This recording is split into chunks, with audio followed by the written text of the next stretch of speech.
is 6:01 here on your Friday morning. Good morning, Kentuckiana. Thanks for sticking with us here on WHAS11. I'm Jim Stratman. And I'm Gabriel Gonzalez. I like how you said that. Friday. Got to get the energy in there, Gabe. We are almost into the weekend. It's not my Friday. I work weekends, so that's why maybe.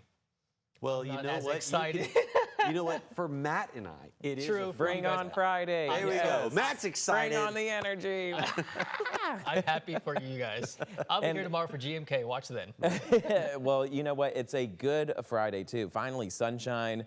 We don't have any rain showers in the forecast for today. It's just going to be sunny and breezy. A very good day shaping up for us here across Kentuckiana. Right now, those clear skies really moving in. No more rain showers. All of that has made its way farther off towards the east, and we are continuing to stay in this dry and quiet pattern. It will be a breezy day, though. We are expecting winds to gust at times up to 30 miles per hour, so keep that in mind. And also, right now, temperatures feeling mild into the upper 50s across Jefferson County over in southern Indiana.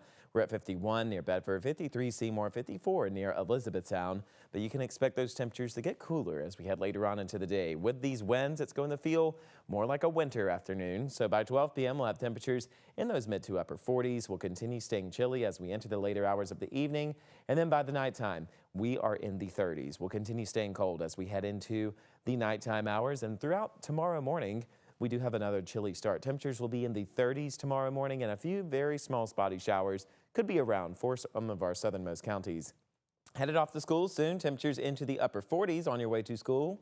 On your way back, temperatures right around 50 degrees with plenty of sunshine in the forecast. Check out your weekend details. We are going to have some chilly mornings for us. Temperatures dropping into the 20s for Saturday, and also that's going to lead to some small chances for some spotty light snow showers for our Sunday morning, since temperatures will be right around that freezing mark. So we're going to keep a close eye on that. We'll have the updates on that coming up here in a few short minutes.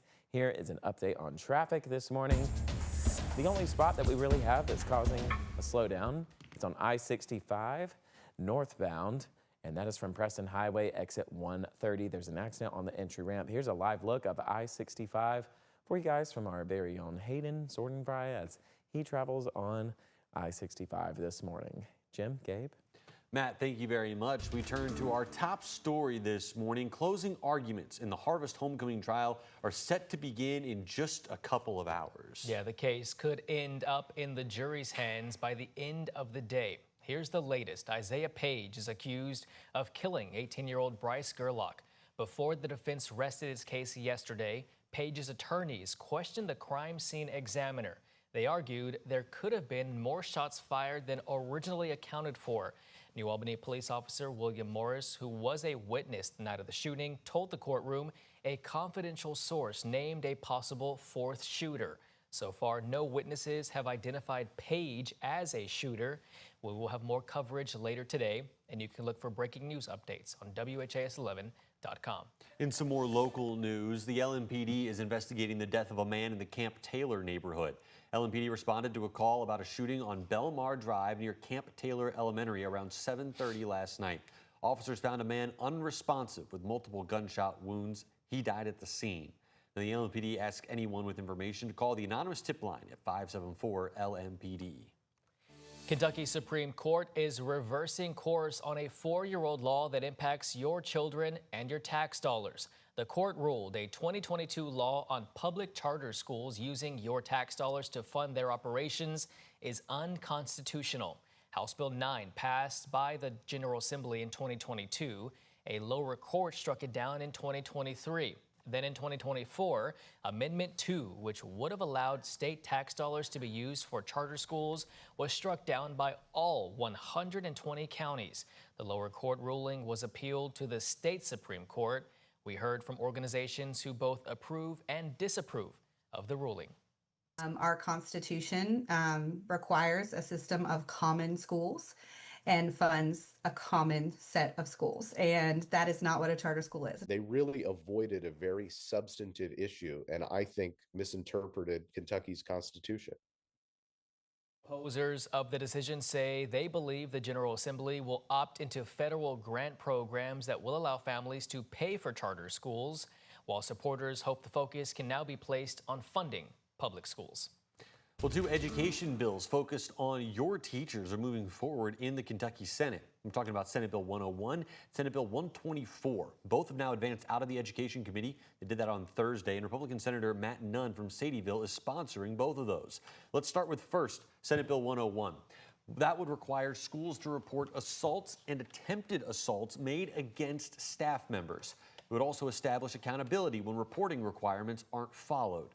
It would also require a 12-month expulsion for any student who intentionally assaults school employees. There are some exceptions in there for students with special needs. Now, Senate Bill 124 would let the districts create sick leave compensation programs.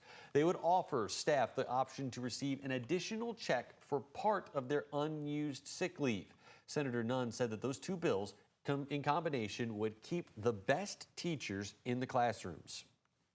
To sum it up, keeps the best qualified teachers in front of students more often, less need for subs, so less sub shortages, less likelihood there is for teachers in other classrooms to have to cover during their planning periods. Gives the local districts a tool to manage workforce and budget. Again, reduces long-term debt and settling at today's prices versus future. Both bills have again passed out of committee, and they will now go to the full Senate for votes.